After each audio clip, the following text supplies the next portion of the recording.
Hello, welcome back. Today is December 2nd, 2014, and today we are making Swedish butter cookies. I got this recipe from my friend Michelle last year. I made them, it was actually my last day of cookie baking, even though it wasn't the 24th last year because I got the flu. I've gotten the flu now for the past 2 years during cookies, and this year I went and got a flu shot. I don't like shots. I don't like weird poisons in my body, but I like cookies more. So let's get started. All right, I've creamed 2 sticks of butter and half a cup of sugar together in Old Trusty. All right, so next we have to add an egg yolk. And this is going to be fun doing it one-handed. Actually, maybe I'll have my cameraman come in here.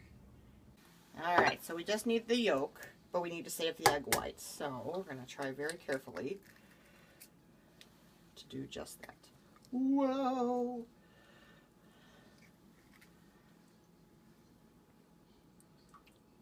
So this one's got a lot of egg white to it. All right, and then you add a teaspoon of vanilla. Let's see if I can open this one-handed here. Ooh, I can. Can't pour one-handed though.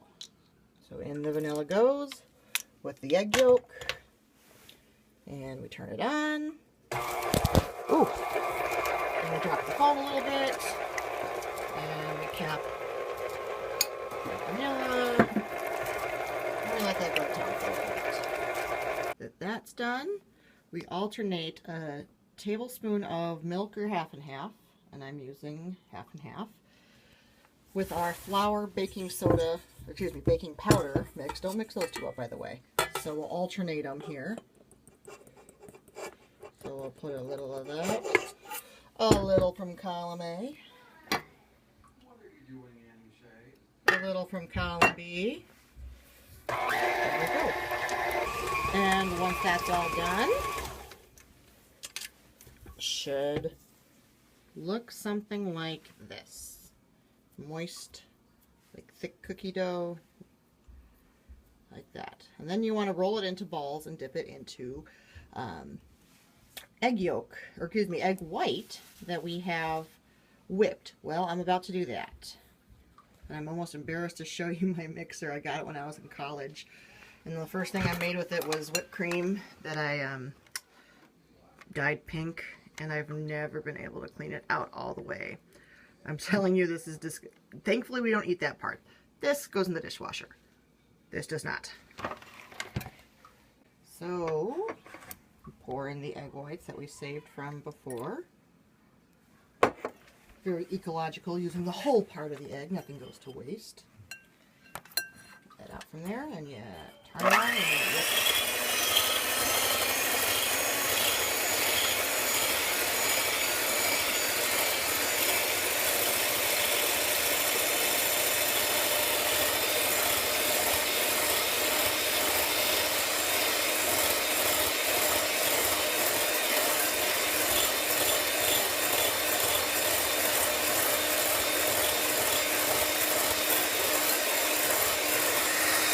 So when it's done, it should look something like that. Just a little frothy, nothing too major. And then we come over here, and I've already chopped some pecans, and you chop a half cup of pecans. So take that out. And then you take out all your aggression from your husband watching you film this. And you chop it up. So it's about that consistency. Since we're in prep mode, we might as well just go ahead and cut the maraschino cherries too. If you can't find these at the store, it's usually by the pickles, or in Wisconsin's case, by the liquor. Gotta love Wisconsin. And we're going to cut them in half. So I've cut all of those. So my assembly line's a little off here, but we'll fix that. If when you're doing all of that, your egg whites go down a little bit, just put another wall.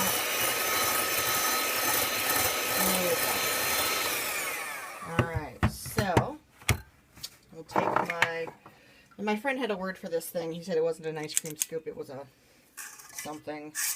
I don't know. So you're supposed to roll them into walnut-sized balls. I'm just going to scoop a bunch in here, and then I'm going to roll them by hand. So they're a little bit more round, since that's the order of the day.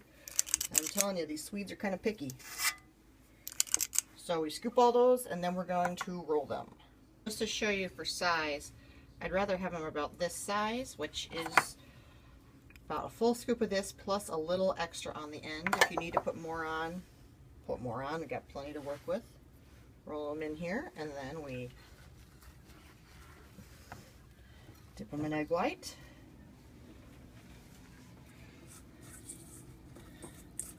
Roll them in pecans. I obviously thought about this really well. Put it on our cookie sheet.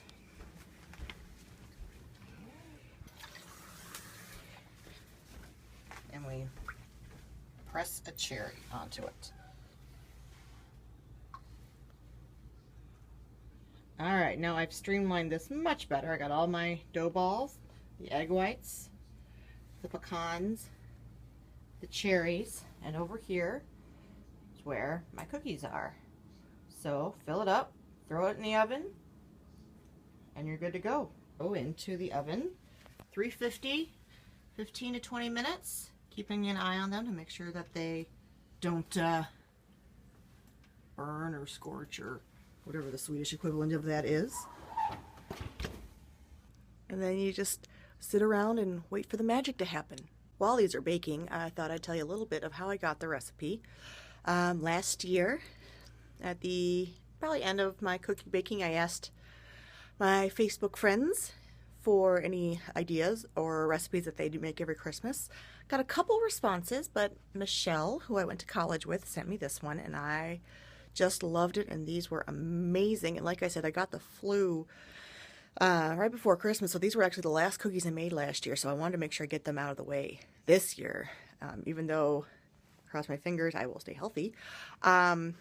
Also, Michelle just had twins like 9 days ago. Twins, 2 babies. So I don't know if she'll be making these cookies this year, but that's okay because I made them. If you have any cookies that you make yearly or at Christmas, or ones that you just love, or something that you think is challenging that you have successfully made, email me the recipe at 24daysofcookies@gmail.com, and I will give it a shot myself. Almost walked right into this little guy as I'm getting my cookies out of the oven. He wanted some too. So they're out of the oven. Looking good. As you can tell, I made them a little bit bigger as I went along, just because, you know, if you want professional, go to the bakery. So we're gonna take them over here. Cool and eat. And your Christmas themed tablecloth is absolutely necessary for this step.